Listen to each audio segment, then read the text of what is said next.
Hiya Tim. So this is the only video I'm putting up for you this week. So feel free at any point to pause during it and carry on another day. I've kind of blended two lessons together because they just kind of go hand in hand, really. You can see by my exciting title, I'm very proud of coming up with that on a Friday morning. Even though it does suggest that you're all thieves, so maybe it's not the best one. But it rhymes, so I like it. Before I kind of got into the nitty gritty of how to create tone, I just thought it would be really useful for you to actually see an opinion article, where they really use tone really effectively. And I've found a really great one, which you've obviously seen attached to show my homework, which we're going to use. So for the first part of the lesson, lessons, and we're going to be looking at a professional writer's work, and we're going to be picking apart how she's created these different tones so that you can steal, in inverted commas, those same techniques for your own writing. Okay, so what I would like you to do is, on a piece of paper and your notes, can you, if you put the title, how to create different tones, or creating different tones, can you just divide your page into three for me? Obviously, the first two columns can be quite short. The last one is where you'll have most detail, although some of the quotations are, a good 6 or 7 words long. Okay, so if you set up your page like that for me, just pause now while you do that. Right, the other thing I'd like you to do to get started is I'd like you to actually read the full text. I was going to read it aloud to you, but I thought I might send you to sleep. So, I did debate a long time, because obviously in class you would have this read to you and you'd hear the tones. So can you make sure, please, that you do read it? And if possible, can you read it aloud? Because I want you to hear in your own voice the different tones that this person goes through, and how she creates quite a light-hearted, comical tone throughout, and where that comes from. So the other reason that I want you to read it all the way through is because it is just such a brilliant, solid article, and I think that there's a lot you can get out of this article beyond what I'm going to talk about in today's lesson. So please read it all the way through, and bear in mind throughout that these are things that you can adapt in your own writing. Okay. All right, let's get started then. So how we're going to do it is, I am going to pinpoint to you which quotations I want you to fill in this table on. So the quotation will come up. You're going to write down the quotation in the first column. You're going to have a go yourself at pinning down the tone, and you're going to have a go yourself at pinning down how you can create your own. In other words, how has she used language here to create that tone? Now, it's a bit of your reading skills, really. But the whole point of this lesson is not to test your reading skills, or to even give, you are getting practice on it. That's always a useful byproduct. But the point of this lesson is that last column, how I can create my own, is really thorough, and you've got almost like a how-to guide to how to create these different tones in your own writing. Now, telling you how to do it is only one part of it. It's all about, you just got to practice. And for some of you, this will come really easily. There's lots of funny people in this class, so I'm sure that the comical tone should come naturally to a lot of you. Some of you will find other tones easier to write, but the whole point is not to test your reading skills. So once you've had a go, I've got the answers immediately for you on the video, or at least my interpretation, so that you can add to it and write it down.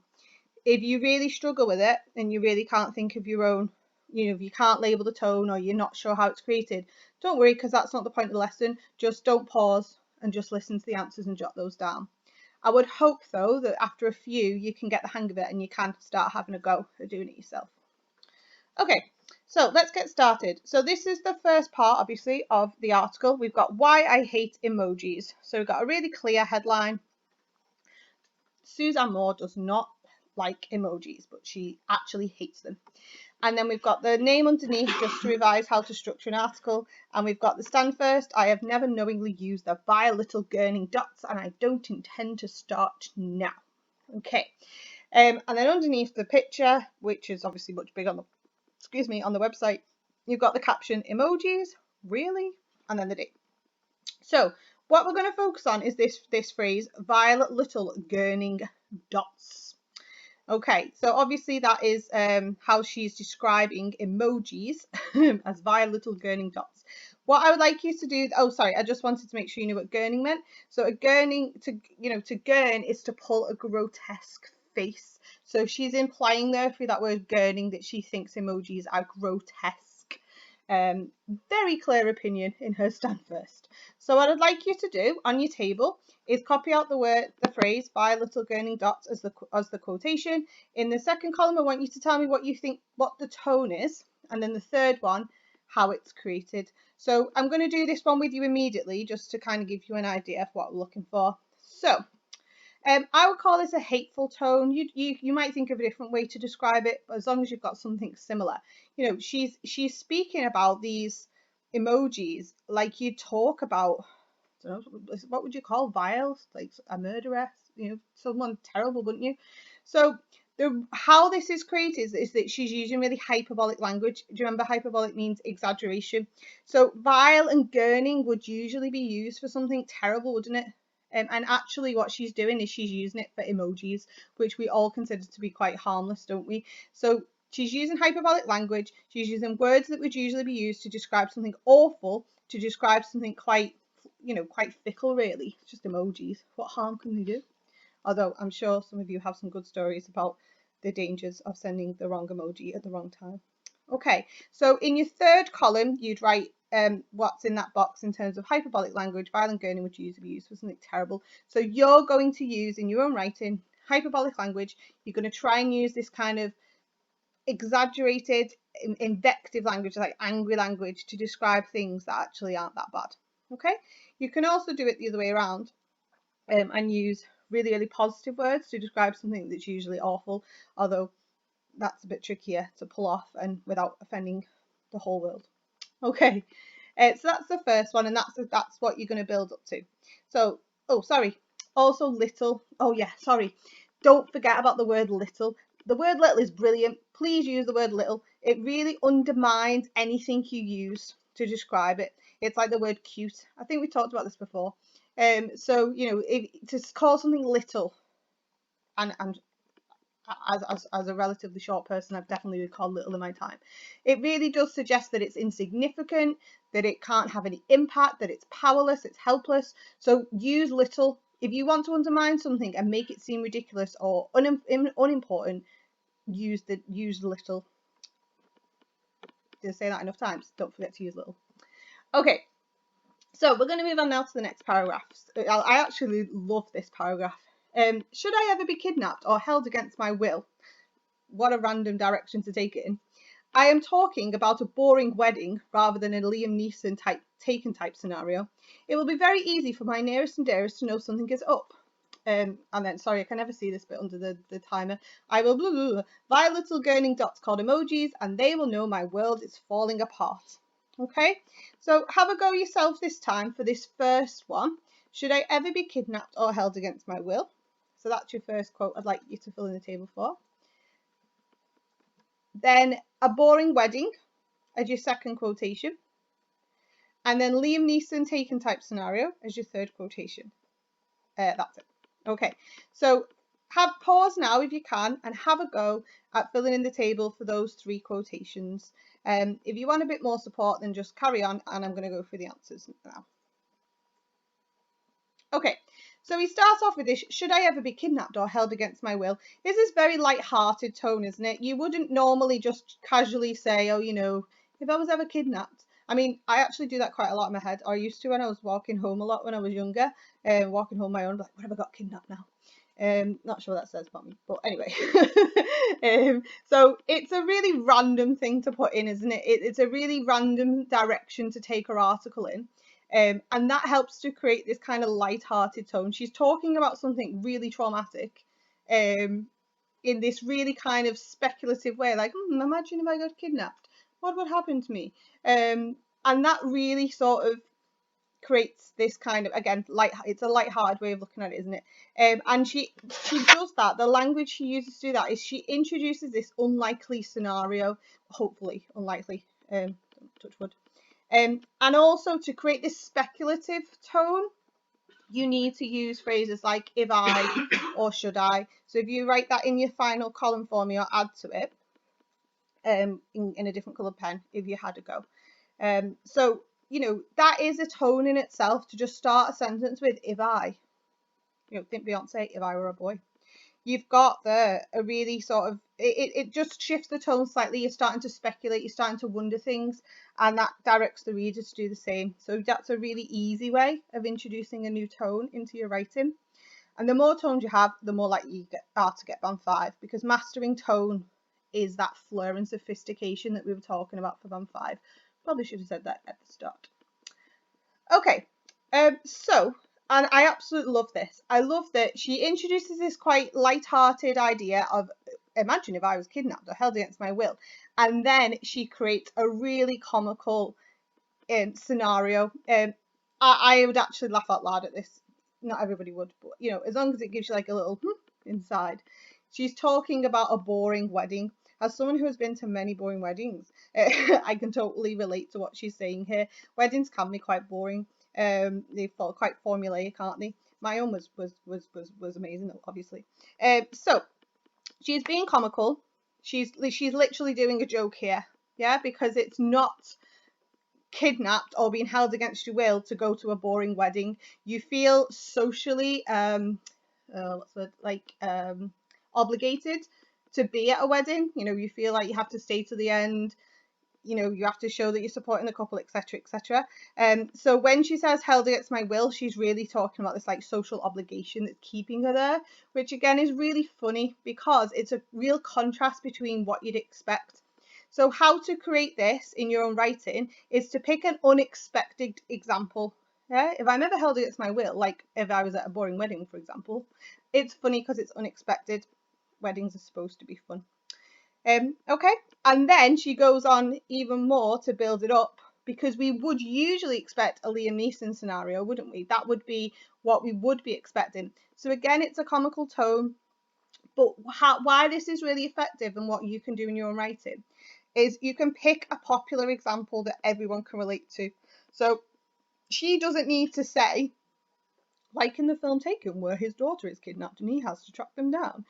She can just say Liam Neeson Taken type scenario, and look at the word she's chosen.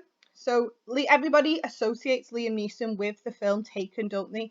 Well, if you know that. So they come hand in hand. It's like the Liam Neeson film, isn't it? And I don't know why it ended up that way, but it did. So she's drawing on what people would usually say in their own language, in their own day-to-day speech, and that makes it more comical because everyone's nodding along, like, yep, I know exactly what you mean by just saying Liam Neeson Taken type scenario. Also, scenario is quite a funny word anyway in itself, isn't it? Just a great word, scenario. Covers a lot of things. So little words like that can just make a massive difference. You know, think if she'd said Liam Neeson Taken type event and how different that is to scenario. All right, so the other thing to do is to pitch a light example next to a severe example. We've got the contrast there, which can help create humour as well. All right, so that's it for this one, and we'll move on to the next bit now. Right, so on this section, we've got, I have never knowingly used an emoji, and I don't intend to start now. Someone has to hold the line. Standards must be maintained. Recently, I accidentally gifted. My phone had a sort of spasm in my bag, but I've since apologised. Gifts and memes are mostly lazy and formulaic, but occasionally marvellous. I can live with them. I'm not an animal. But emojis? Really? For grown-ups?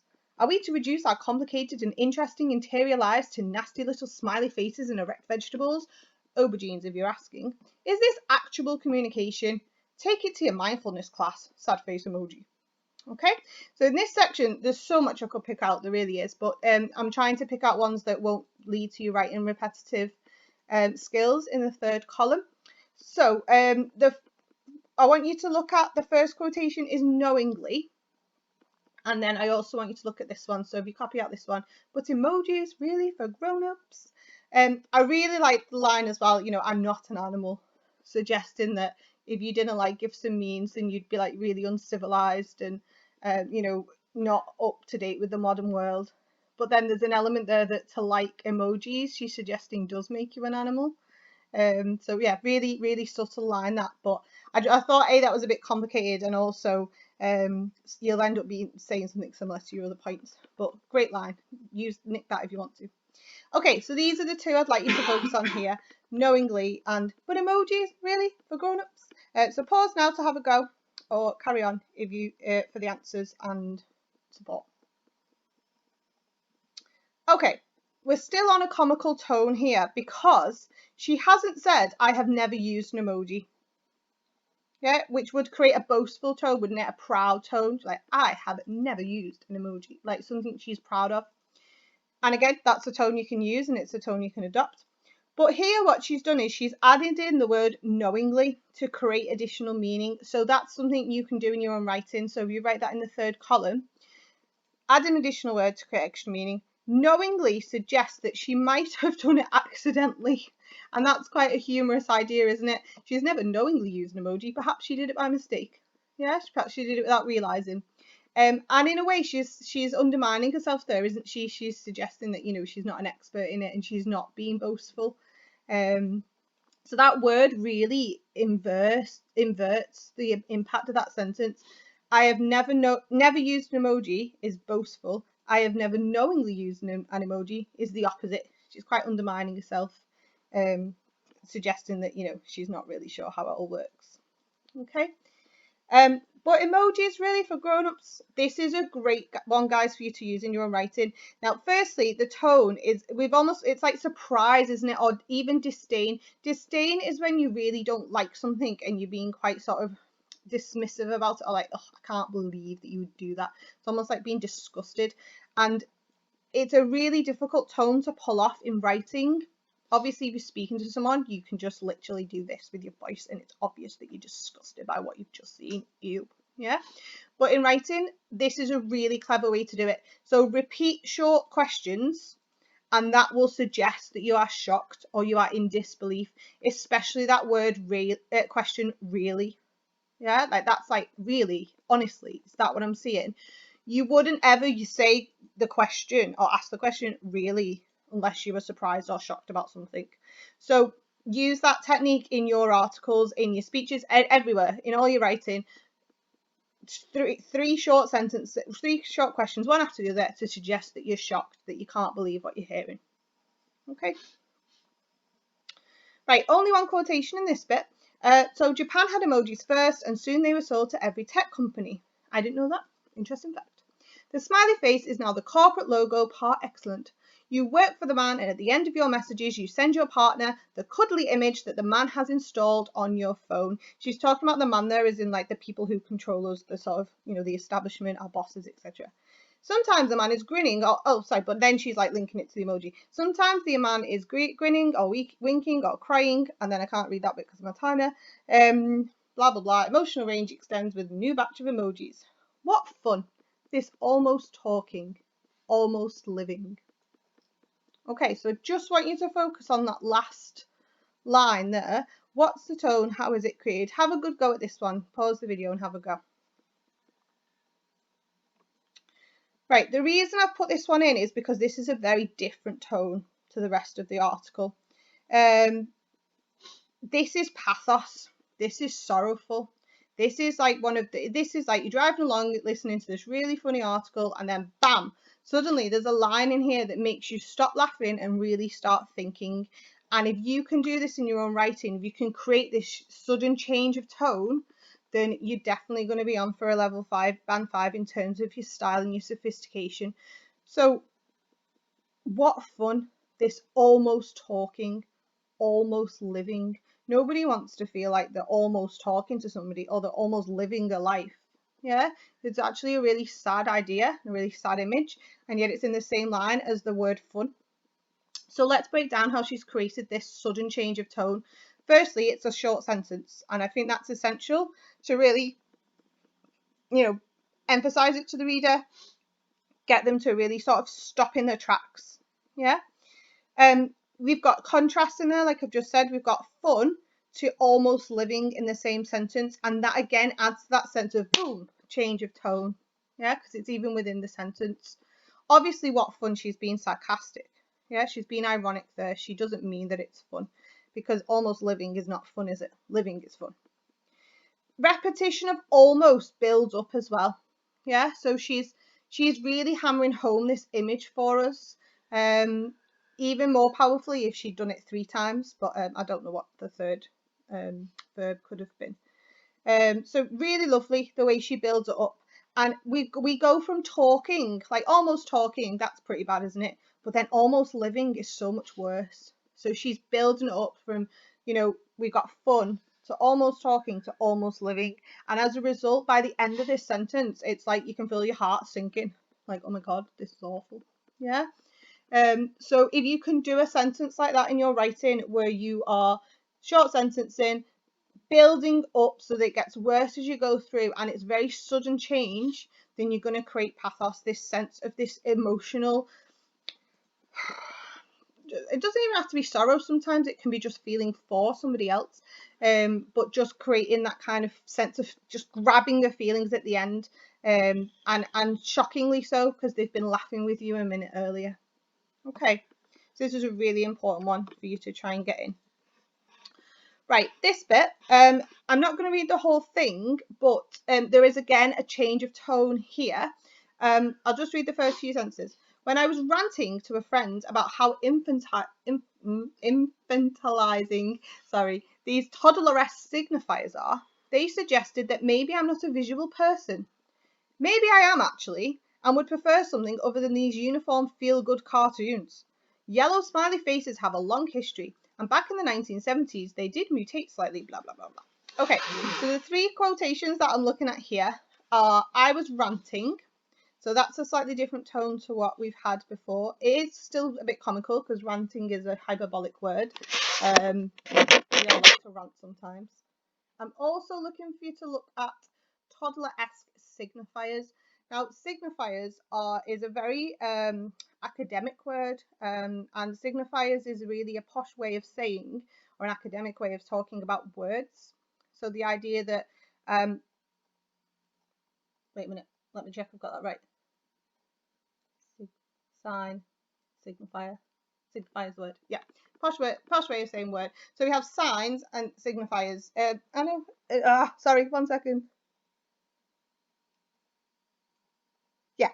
So the sign is the word, and the signifier is what's implied by the word. Okay. Now this is all from a guy called Suzo. This is what I mean. We're talking about some very highbrow language here. I found out about Suzo when I was doing my masters. So he came up with the idea that words are just signs and they signify more meanings. So she's using quite highbrow language there, and that's what she means when she says signifiers. So it's a phrase to instead of just saying emojis, she's replaced it with that. So use that to help you out. Sorry it took me so long to get there.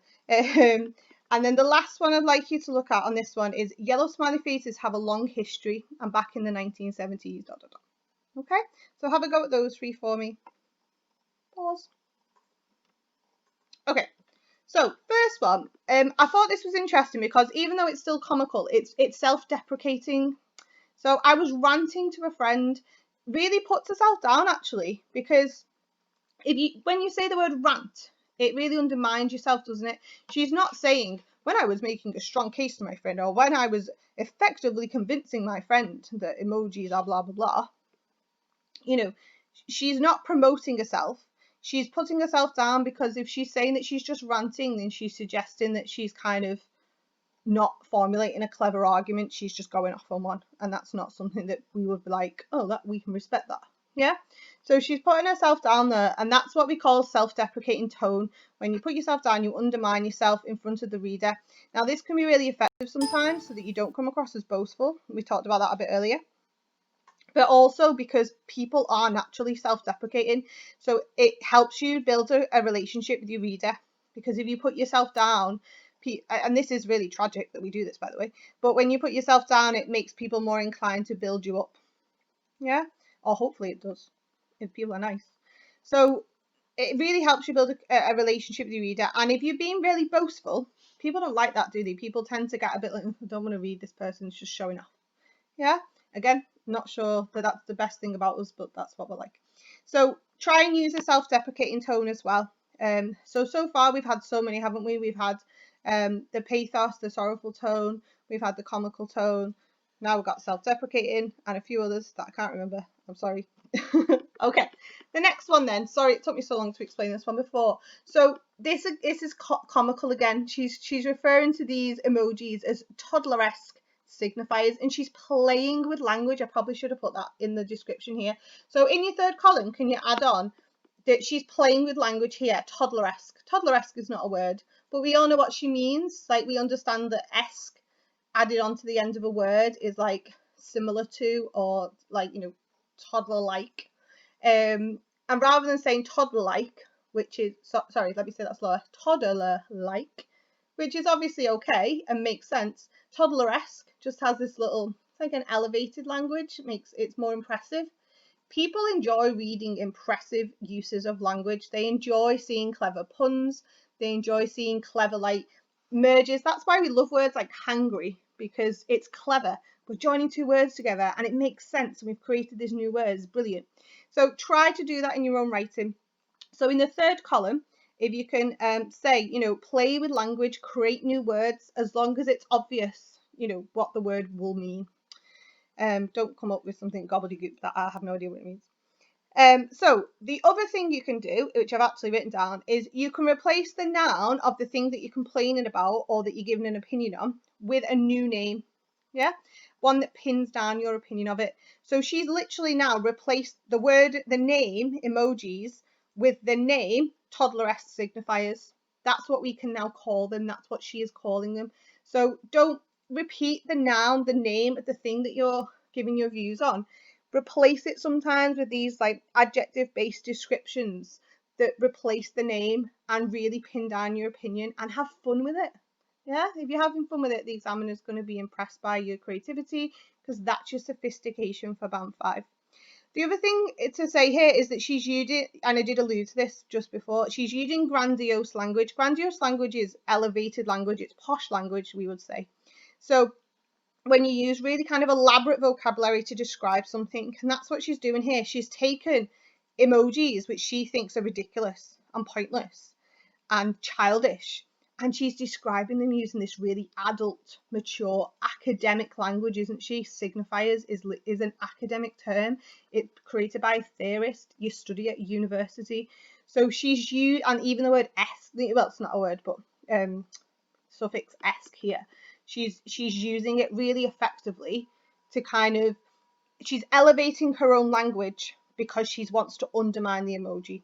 So the reason why this is fantastic, and what you need to try and do in your own writing, is that not only is she playing with language and she's creating this new word for emojis, she's creating a new word in a way that even actually enhances her own argument, because the language she's chosen is emphasizing really successfully how ridiculous emojis are. So it's not just playing with language for language's sake, she's actually enforcing her own viewpoint at the same time, and that's super sophisticated. I mean, this woman definitely earns her money as a journalist. Okay, the last one then, we've got a sudden change of tone now. We've moved on to an authoritative tone. I'm hoping you got that, because we have talked a lot about how to create authoritative tones and credibility in your own writing. So, and this actually goes on for like a good 3 or 4 paragraphs if you've read the full article, which hopefully you have. But this is the starting point of it. From now on, she takes you through the history of the emoji, and as a result, you feel like her argument is fully informed, and you feel like she is, you know, she's not just someone who is ranting, as she said. She, you know, and that's why we know she's being self-deprecating. This is a woman who's done her research. She's looked back in the history. Nobody knows the history of emojis off the top of their head, do they? She's gone away and she's researched it so that her argument is enhanced, and that's why it's authoritative, and that's what you can do. And remember that you can always make it up. Okay, so to create the authoritative tone, you need to include research, background information.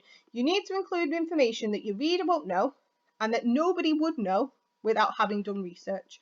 And therefore, the reader will be impressed and you will come across as authoritative. Okay, right, I think that might be the last one. It is. Okay, so I just had 3 more quotes that I really loved and wanted to share with you, but we don't necessarily have to do that whole detail that we've just been through. So the phrase "kill me now" is a good phrase to use in your own writing if you want to jot that down. It's obviously hyperbolic. No, you know, hopefully you don't mean that, but it's a good way of suggesting that you can't stand something in 3 short words. The next one I won't back down on this. Emojis could be wonderful little hits, but emotions are big, slippery, awkward things. The reason I really like this is because you've got that quite comical idea that she won't back down on it. She's committed to her opinion. And because she's so committed, you as a reader can't help but be persuaded by it. You can't help but think, oh, it must be worth sticking with. I should be rethinking my opinion of emojis. But also, and you again, that's a phrase you can use in any article on any topic, isn't it? But then I love the way she really kind of, all the way through the article, really, she not only has these kind of hyperbolic, how awful are emojis, but she keeps on hitting us with sporadically, with actually really logical arguments. Why do we use these little yellow faces to convey emotions when emotions absolutely are big, slippery, awkward things? Yeah. Now, again, she's still using a comical tone here. Those three adjectives, big, slippery, and awkward, they're quite comical words, aren't they? And you can imagine these kind of like big, bumbling emotions walking around your living room, slipping all over the place, being socially awkward. But actually, there's so much truth behind that description. That is what our emotions are. Whether we're trying to hide them from people or whether we're just letting them spill out of us, whether we're trying to control them and manage them in whatever situation we're in, emotions are big, slippery, and awkward, and we're constantly navigating them. So why is it that we think we can sum them up with these little tiny yellow faces or any coloured faces? Yeah. So this is another skill that I really want you to try and pin down. Threading through this comical rant, essentially, these actually really logical arguments that really get to the heart of the issue and really convey why you are so invested in this viewpoint that you've got. Okay, and then the last one, all our communication is not only surveilled, we don't even own the means of production of that communication. We are being conned. Now, I just wanted to add this one in because, again, there's nothing comical here at all, is there? Yeah, she's really kind of taken us through the comedy to this really hard-hitting message that, we're being conned by this. We don't even get to choose how we communicate online, and we're being surveilled at the same time. Our communication is being watched, our data is being collected. So, you wouldn't think that belongs in the same article as some of the earlier lines that she said, taken, Liam Neeson's taken, etc., boring wedding. So again, we've got, I guess my point is, use your humour to drag them in, to engage them, and then hit them hard with a really hard, clear-cutting message towards the bottom of your article. Okay. Right, I hope that you got a lot out of that. And this is a good place to stop if you want to split the lesson over 2 days, which you absolutely should. It is 2 lessons worth of work. So this is kind of the end of the first lesson where I've kind of taken you through a real example, and you can see a brilliant, right, sorry. I wish I'd done this in 2 videos now because I'm getting tired. You can really see a professional writer and how she's used her language really effectively, and I'm hoping you'll be able to use some of these in your own writing. So I'm now going to move on to lesson 2, varying my tone. So this lesson is really building you up to actually have a go yourself. Okay, you've got plenty, hopefully that table has given you plenty of examples that you can use directly in your own writing, and you've got a how-to guide for a lot of skills there. So this is all about hearing your personality. I want to hear your voice, your way of expressing yourself. Like I say, you're very funny class, you've got really good banter, you've got really good sarcastic tones and lines and one-liners. Use them in your writing. Okay, so these, I think, are the 4 tones that I'd like you to try and get into every piece of writing that you have, especially if you're giving your views on something. Obviously, a review, pathos might not quite work in a review, and a report, you're not allowed to have any tone other than serious and authoritative. So, and you'll be doing that in year 11, so don't worry about that for now. So, humour, pathos, hyperbolic anger, and authoritative tones. They're the 4 that I want you to aim for. Now, the last 3, I feel like, I've kind of given you enough direction of how to do that based on what we've done so far. But I do want to talk a little bit more about creating humour. Okay, so to create humour, there's these 4 key skills. Now, we've already got some of these down, but haven't got others down. So if you want to just write down the ones you haven't got, This is almost like an extension of that third column of your table. So use hyperbole, exaggeration. We've definitely already got that one. And I'm carrying on with my racist theme that I started when we were looking at one thing we changed about the world. If Britain isn't racist, I'm a god. Obviously that's hyperbolic because I'm not a god, not me personally. I'm just imagining someone's writing this. It's not the best line to say if Britain isn't racist because obviously the whole country isn't racist. But it's hyperbolic either way. Okay, second one is to be ironic. Now, we touched on this, but I didn't feel like I explicitly talked about it. Remember, sarcasm is a type of irony because generally irony is created when you say one thing, but you imply another thing. Okay, so for example, because of course the colour of my skin means I can't be a politician. Now, we know that that's ridiculous and that shouldn't be the case at all. So this is clearly ironic. If somebody's writing an article against racism, then of course they're being ironic here. They don't mean this. They're being sarcastic, aren't they? So try and use that in your own writing. We've talked about sarcasm quite a lot in the past. Okay, you can also use meiosis, which is a posh word for understatement, not the scientific biological process of cell division, if I remember rightly. So for example, I had to rewire all my thoughts. It was pretty inconvenient. Yeah, of course it's more than inconvenient to rewire all your thoughts. That's a real pain in the beat. So make sure that to create understatement, you just have to write something that's usually awful or terrible and then undermine it and make it seem like it isn't that big a deal. Okay. And then finally, using dramatic similes and metaphors. So, for example, white supremacists are ferocious lying, spraying their dominance all over the Bing community. Okay, that's just an example again. So, this is just an addition to what you've already written in that column about how to create comedy and a comical tone. This isn't about making people laugh out loud. This is about creating a light-hearted tone that draws people in, that gives them interesting language that they enjoy reading, so then you can hit them with your hard-hitting arguments. Okay? Right. Now I'm going to move on to some more challenging techniques. The reason I'm focusing so much on humour is because it's difficult to pull off, and it's what's going to impress the examiner the most.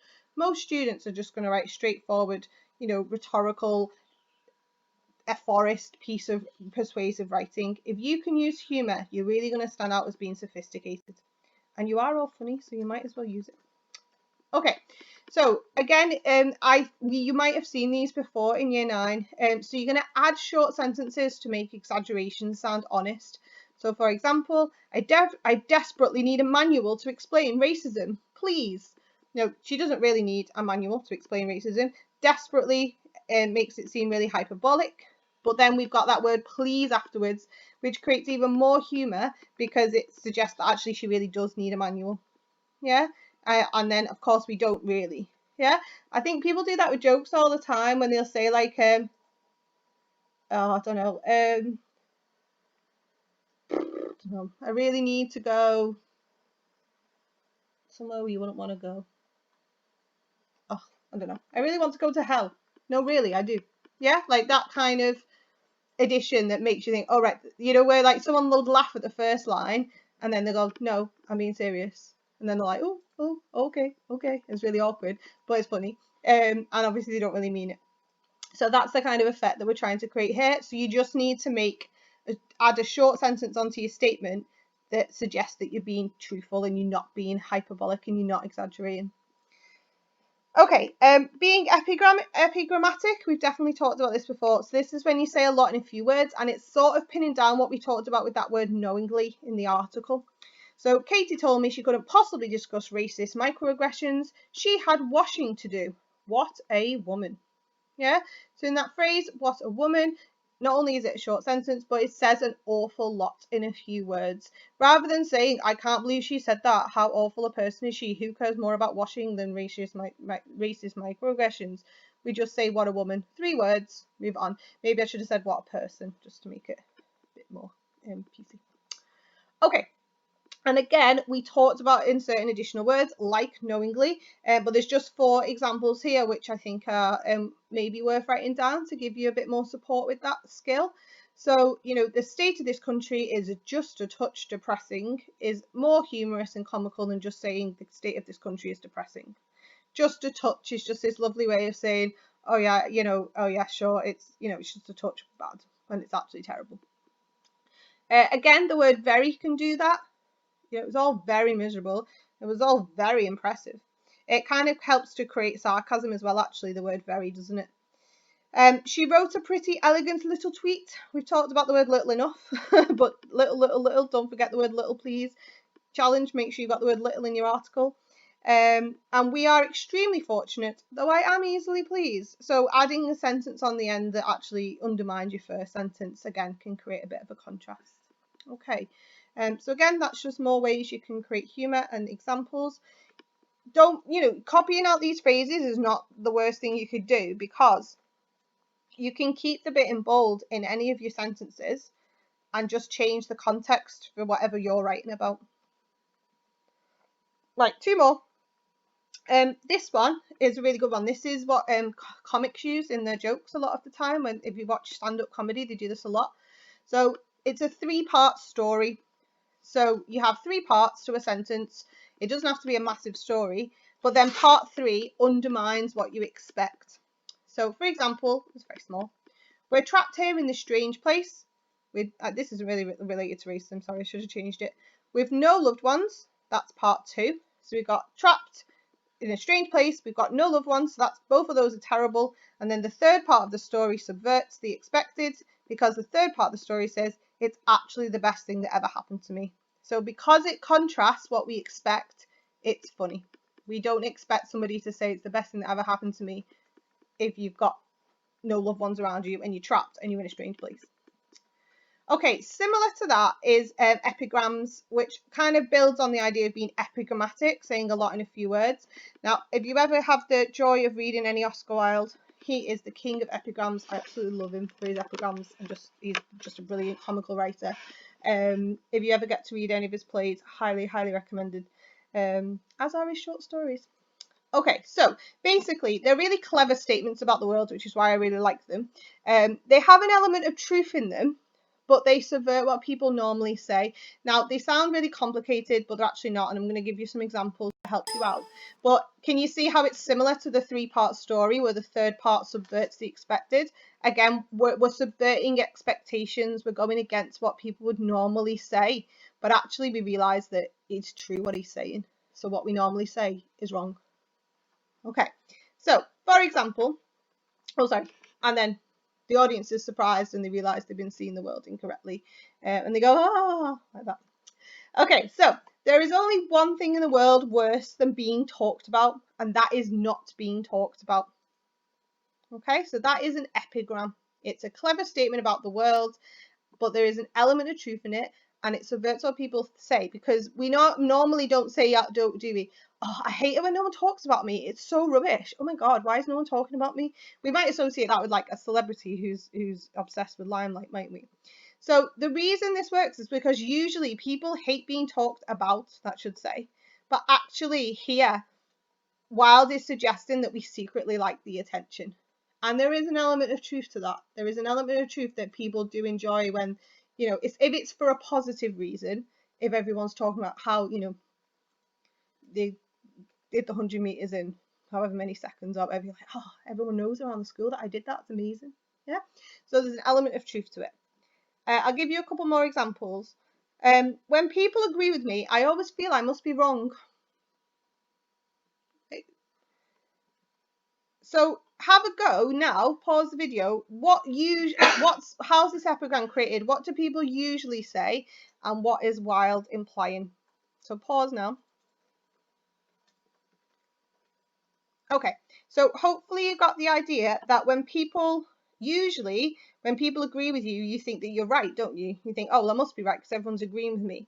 But here, Wilde is suggesting that people are idiots, and that if people are agreeing with you, then you must be wrong, because, you know, usually you're only right when you're on your own, because you obviously think you're smarter than everybody else. So that's a really comical idea, yeah, because he's subverting what we would expect people to say. I'll just give you one more. See, again, if you can work this out. This is one of my favourite lines of Oscar Wilde. Punctuality is a thief of time. So pause now, have a go at unpicking why that's comical. So usually, of course, we say if you're punctual, then that's good for time, isn't it? Then that means that you're saving time, you're saving other people's time. But actually, while suggesting that punctuality steals our time because it's making us be somewhere at a certain time, well, you're stealing my time away from me. I just turn up when I want to turn up. Why should I have to be chained to a clock, chained to a watch, chained to the time of day? You know, the planets and the moon don't care what time of day it is. We've invented time, or we've invented the measurement of time, haven't we? Time would always exist, like in afternoons, and the women are being pushed aside and all that stuff. Okay, so here, obviously, he's suggesting that punctuality is awful, and normally we see punctuality as being a good thing. Okay, so 3 examples of epigrams. They are challenging, that's why it says more challenging techniques. But if you can get one of those into your article, and obviously if you can adapt it for the topic that you're writing about, that is going to be very impressive, sophisticated writing. Okay, so that's it for all of the different types of ways you can create humour. Excuse me. So just to kind of summarise the other 3 tones, because I don't feel like I have much more to say in terms of how to create these 3. So make sure if you want to change to pathos that you use short sentences. Emotive language is obviously a must. You need to appeal to people's morality or their emotions in some way. Try to shock them with the contrast from humour to pathos. Okay. Get into hyperbolic language and anger, you really need your exaggeration. But obviously, whereas comical exaggeration is funny, here we're looking back at that example from the article, words like vile, where you're using language that would usually be used for something that's not that bad, something that's awful, to describe something quite fickle. Yeah. And that will create this hyperbolic anger, this feeling that you actually hate and you're really angry at something that actually you're not really. Okay. It's worth noting here though, an alternative tone to hyperbolic anger is actually real anger. Yeah, like if I was writing if I was going to write the racism article where I was going to say about that's the one thing I'd want to change about the world, hyperbolic anger would not be effective. It would really not work. I would have to use literal anger, wouldn't I? I would have to be passionately infuriated and angry and annoyed and resentful of the world that we currently live in, that is discriminating against people because of the colour of their skin. Yeah, so bear that in mind, and you might want to write it down as an alternative. Sometimes hyperbolic anger is not effective, and actually real anger is much better, in which case you'd still use these really awful words. Think of Dulce et decorum est. Think of that final stanza when he's talking about the froth corrupted lungs and the gargling, the ardent children and the old lion. He's really angry. Yeah, use horrific language, obscene as cancer, bitter as the cud. Use that horrific language. It just won't feel exaggerated because you're conveying it as being really awful. And then to create an authoritative tone, you just need to change to a more informative style where you're kind of stripping back all of this, creative language use, and you're just stating, telling them your research. You can still include within that your humorous reactions to the research or how you feel about it. But the idea is that you've got something in there that proves that you know your stuff. And remember, you can quote other people and all those other things that we talked about for creating credibility. And then the reader's feelings will shift and they'll respect that you've researched this topic. And you might know more than they do, so maybe they should respect your opinion more than their own. Okay? But remember, in real life, you should always check people's research and come up with your own opinion. Okay, so that's the 3 others, but don't forget about real anger as well as hyperbolic anger. Right, so what I'd like you to do now is have a go. Now, you've got so many techniques that you can have a go at using. Now, I'm not asking you to have a go at putting them all in, but what I would like, the focus for this work is for me to see you change your tone. So I'd like you to have a go at writing part of your article. Doesn't have to be the whole thing, just a couple of paragraphs. And you can choose which of these questions you do. I'll come to that in a second. And within this... Sorry. I don't know if you can hear my husband blowing his nose. I apologise. We're doing a cosy apology today and sitting on twin desks. So what I would like you to do is change your tone at some point in your article so that I can see that you can change, because that's one of the key skills I want you to be able to do, and that you can use a variety. You don't have to use, no, I do want you to try and use comedy, because I just think it will really help get your marks up there, and I'd like to give you feedback on that. Okay, so just to recap, you're going to write a section of your article. You're going to, within that section of your article, change your tone, and you're going to try and use some of the techniques that we've talked about in the last sort of equivalent of 2 lessons, isn't it? Okay, so the first option is the same as the last lesson, because I thought it might be nice to build on what you've already done there. You could even go back and edit what you wrote last time to just tweak it so that you're using these techniques, and that might save you some time, and it might make you feel like you know, you're really refining your work and improving it. So that's absolutely fine if you want to do that. The alternative is the second one, if you want to try something new or from scratch. Sorry, just to say, you can start from scratch with the top one as well if you want to. You're going to write an article for your school website giving your views on lockdown. Now, if you really don't want to write about lockdown, feel free to change it to any topic, really. I don't mind. But the key thing I want you to be practicing here, in addition to what I've already said, is that you're writing for your school website. So your audience is going to be different. Obviously, you're writing for St. Hilda's students primarily, but also the teachers will see it and the parents will see it. Even people in the local community will see it. And also the fact that you don't have to pretend to be a journalist when you're writing for your school website. So bear that in mind as well. Remember, we talked about that last lesson. Okay, I'm going to shut up now so that you can do some fun writing. Have fun with it. This is your chance to really be creative. If you want to be a journalist one day like Suzanne Moore and get to publish writing about why you hate emojis, this is an excellent thing to practice. And even just for conversation, just being able to use these skills in conversation to make people laugh. You know, making people laugh is an excellent way of getting them on side to then persuade them to give you more money or whatever, or agree with you, or be a friend. Oh, it's getting more tragic. It's like the tragic pathos list. Okay, so enjoy the writing. I'm going to shut up.